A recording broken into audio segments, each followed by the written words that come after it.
జై శ్రీమన్నారాయణ. ఈరోజు రెసిపీ ఆలు మెంతికూర ఫ్రై. ప్యాన్ పెట్టుకొని మెంతికూర సన్నగా కట్ చేసుకొని తాలింపు గింజలు, మెంతికూర, ఎల్లిపాయలు చాలా వేసుకోవాలి. అలా మొత్తం ఫ్రై చేయాలి. మెంతికూర ఫ్రై మొత్తం ఉడికేంత వరకు ఫ్రై చేస్తూ ఉండాలి.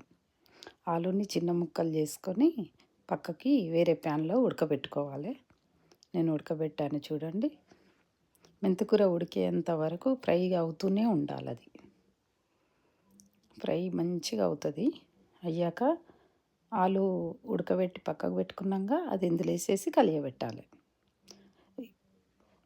పచ్చిమిర్చి వేసుకోవచ్చు, లేకపోతే పేస్ట్ అయినా వేసుకోవచ్చు, లేకపోతే కారపొడి అయినా వేసుకోవచ్చు.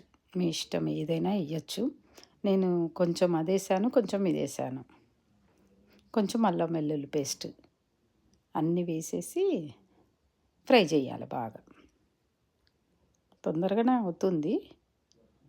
అగో ఇలా ఫ్రై చేయాలి. మంచిగా ఉంటుంది.